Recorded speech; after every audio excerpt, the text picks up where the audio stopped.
Talking about reflecting, and he was 68 years old. I happen to be a couple years older than he, but in the same era where we were raised to have pride in what we were doing, to think about what we were doing and why. And that is why we're back today to say, take a moment and reflect.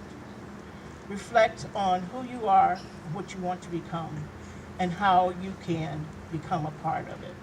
So I thank you for coming out today, and these will be some times of reflection, some moments of heartbreak, but some joyful moments as well. Thank you. Thanks for everyone being here. Just two quick things. One, prior to coming here today, earlier today, Paul Hicks, who's here, he and I came from Columbus. He's class of 71, I'm class of 72. We stopped to see his former roommate and Wittenberger, Daryl Herring, who was a football star here, class of 71. Unfortunately, he's at a nursing home now, recovering from a stroke.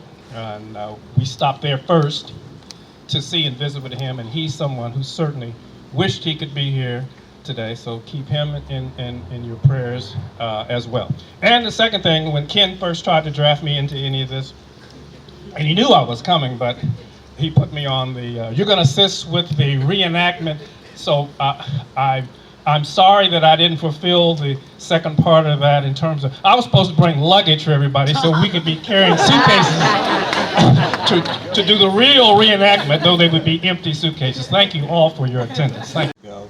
January 1969, when the concerned black students made the decision to walk out.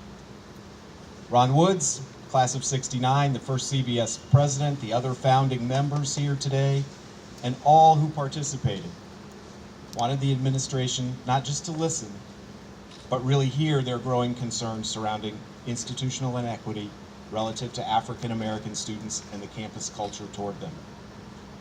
They did so with integrity, with passion, and with hope. In the 50 years that have passed, they have continued to be leaders in their communities and professions and have passed on their light just as they did by taking a stand on that January day. The distance they traveled, and whatever distance Wittenberg has traveled since, is not far enough. Whatever progress has been made, it is not enough. We continue to struggle with many of the same issues. And at this time, when divisions in our country are amplified, the struggle is sometimes even more difficult. A new generation of concerned black students continues to lead in the tradition established 50 years ago. And as we remember those who led back then, we also recognize those who lead us today. Thank you for being here. Thank you for joining us as we remember the past, acknowledge the present, and look hopefully to the future.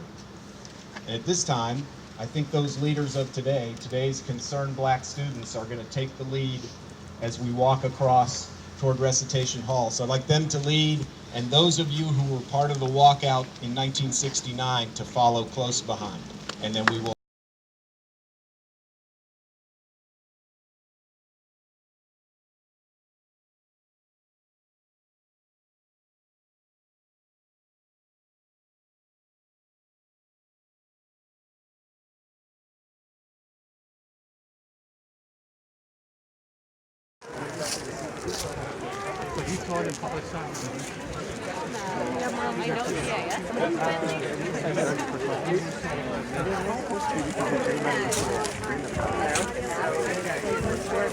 historical like housing policies, like the redlining. Have you heard of that?